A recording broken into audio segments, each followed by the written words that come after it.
Hello, I'm Toycat, and Canada has a brand new Prime Minister in Mark Carney, but they have this without ever holding an election, at least not to the general public. How does that go about happening? And also, coming to Canada's Prime Ministership right now is a very dangerous time because there are Trump threats not just on trade and tariffs, but specifically to do with their very country. Mark Carney does believe that the American threat to annex Canada is credible, specifically saying that the Americans want their resources, their water, their land, and their country, saying that if they succeed, they will destroy our way of life. This is a dramatic time to come to power, but what's interesting is this is a leader that no one knew before he became Prime Minister. Indeed, about 5 months ago, a nationwide poll found that 93% of Canadians had no idea who he was, and indeed, he is also someone who's the very opposite of what the world wants right now. He is very specifically an elite, and what's interesting is from a non-political, again, not making a value judgment on him, the most likely time he'll be Prime Minister is about 2 months. How can that possibly be true? Well, let's explain today. First things first, how do you have a Prime Minister in Canada without having elections?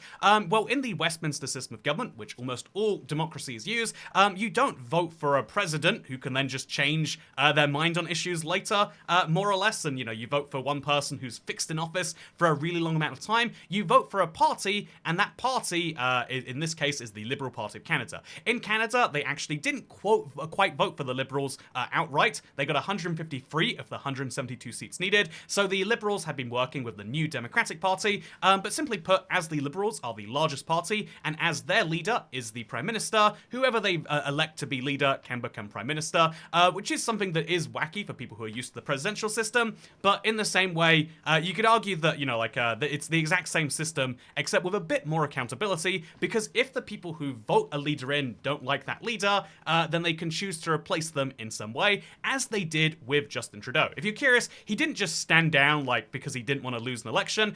He actually was basically forced. So there were two big elections in Canada. Toronto-St. Paul's, which was a Liberal safe seat, lost to the Conservatives. Then there was an election in Quebec, which was lost to the Bloc Québécois, the kind of Quebec Nationalist Party. So you've got an interesting situation where they lost two very safe seats, but still, Trudeau didn't stand down. Then the NDP, who were supporting the Liberals, and basically were required to, also withdrew from their confidence and supply agreement, and he still didn't back down. Then in October, Trudeau faced a revolt with 24 of his own MPs demanding his resignation, but as there was no official way to force him out, they couldn't do so, and then he lost his Minister of Finance and Deputy Prime Minister, and then a little bit after that, even more signed a private letter asking him to resign, and so eventually he said, okay, we're already going to lose this next election, you guys clearly don't want me in it, and so another one was held, where Chrystia Freeland and Mark Carney both faced off to be the next Prime Minister of Canada. And now that Prime Minister of Canada has to deal with a lot, and in terms of what he's actually going to do, interestingly, I think Mark Carney has a struggle in that Canada's biggest issue isn't something you can just use a policy lever on. If it was like, oh yeah, raise income tax 5%, lower income tax 5%, this would be great. This would be what economists be great at doing, but the actual struggle is right now there are negotiations with another country because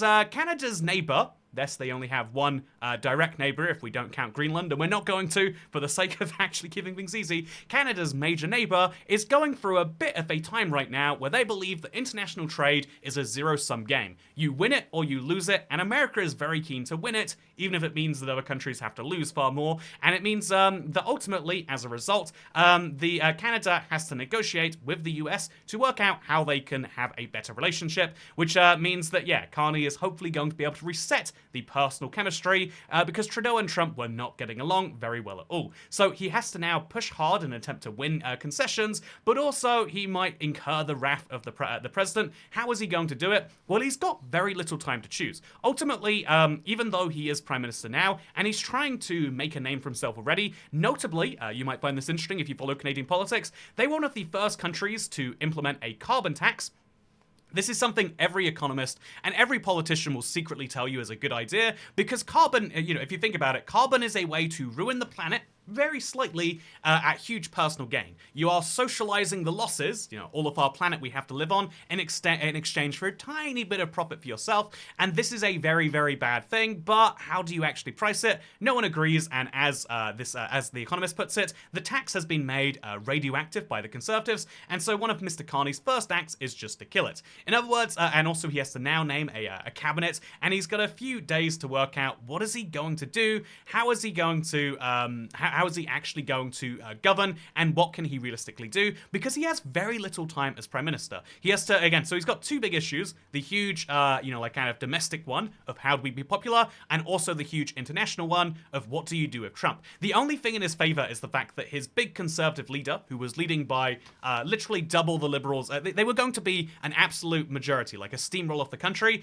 It seems as though the Canadian leader is not just losing because right now a lot of given the American conservative movement is very much hating Canada, a lot of Canadians are like, oh, I didn't realize that's what I thought conservatism meant, like putting your country first, but not one other country. So there's a little bit of that happening where there is an association between the conservative leader and Trump is bad for him. But specifically, even the diehard voters who do like it have the reverse, where like, oh yeah, Trump has gone out and said that the Canadian conservative leader is not MAGA enough, which should be an endorsement, but means that from both sides, the conservatives are under attack. Reasonable Canadians are like, oh yeah, I actually am not willing. You know, I think there are a lot of Canadian conservative policies which are broadly very popular, but by being under attack from both sides and now losing his unpopular opposition, there's going to be a very interesting electoral climate where what was previously a given that like, oh yeah, the Liberals will lose this election is now turning into a tight one. So what's fun about Canada's politics is also using the Westminster system.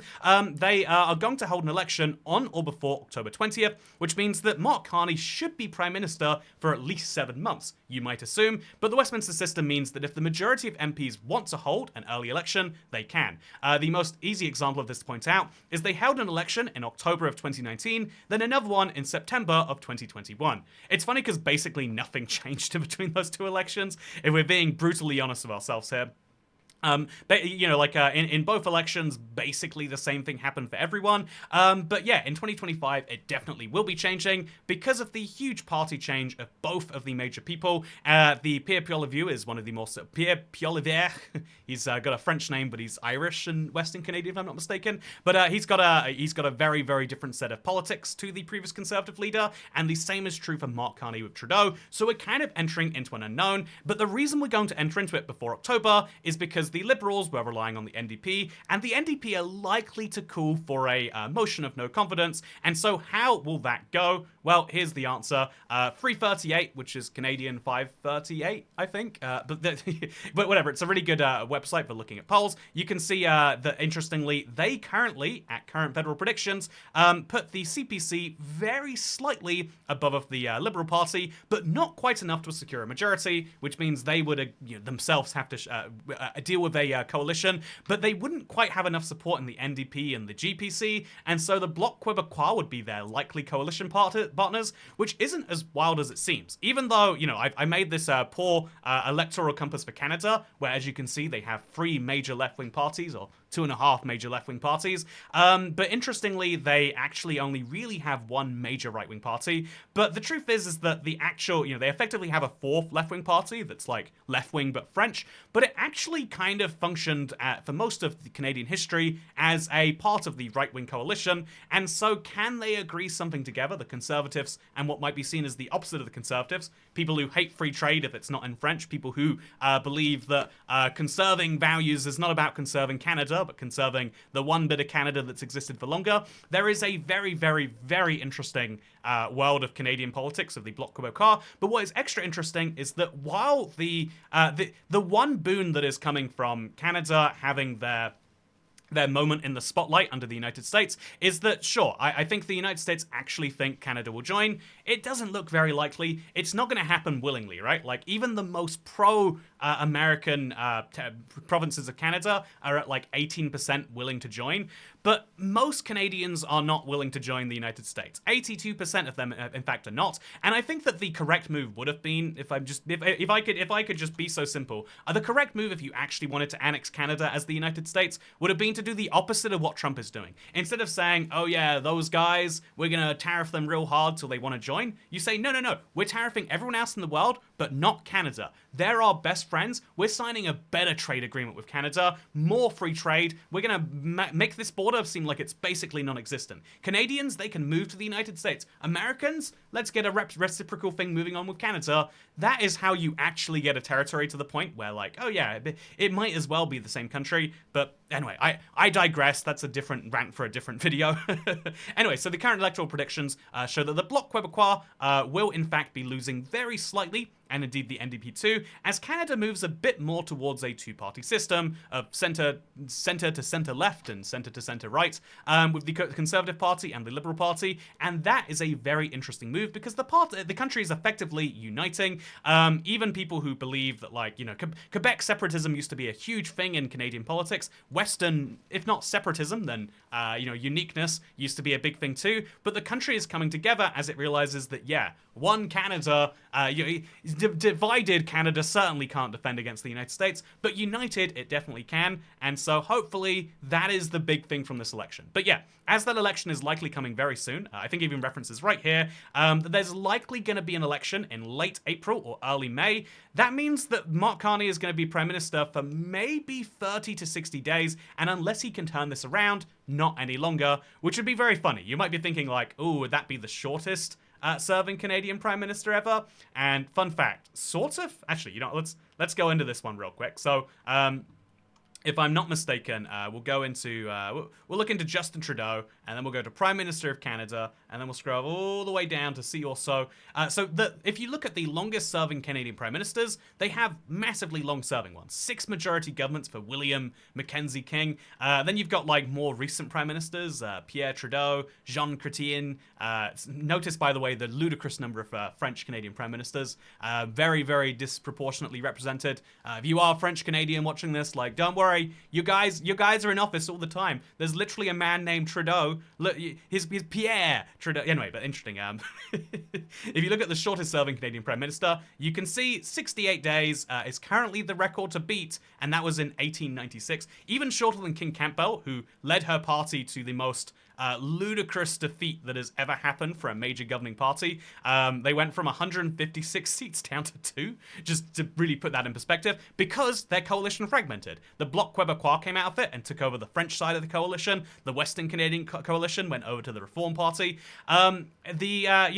Canadian Conservatives split at that point, and so can they unite, or will the Liberal Party unite better, is the question of this election, as it effectively comes down to a two-party system for at least a little bit again, and that's interesting. But yeah, 68 days is the time to beat. Will Mark Carney beat it? Statistically speaking, yes. Canada might have their shortest serving Prime Minister, which is very fitting given the UK has just gone through theirs, but different point for a different time. Anyway, yeah, with that said, before we leave this video, if you want to know about today's A/B test, I've got 2 versions of the thumbnail, one with the Canadian flag, one with the Canadian map. So let me know which one you got. And also, I love these Canadian pins that the leaders wear. I think that's a cute part. Oh, you can't see it. I think that's a cute part of Canadian politics. But yeah, which one do you think will do better, and which one did you get? And then more crucially, I'm going to do another test on this video, because I love testing things. So here is the video right here, right?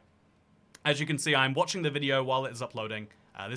Yes, I did have to upload a whole earlier draft of this one just so I could make this point. But so YouTube tells you how much money you make per 1,000 views. If I check my 17-minute video and I go to revenue, I can see that I made per 1,000 views $2.32. Can you see that?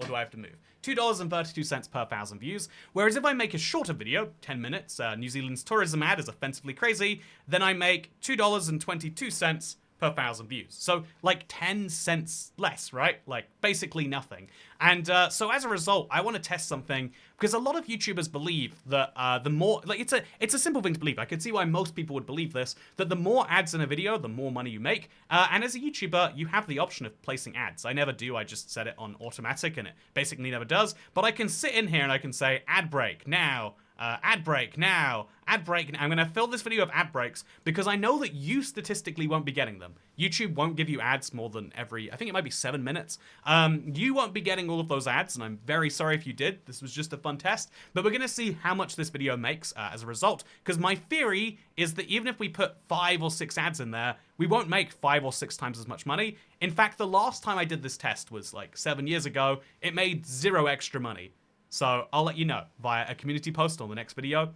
Unless you don't care, in which case, hey, you're in the right place, because thank you for watching. I hope you all enjoyed this video, and second channel, don't care. Goodbye.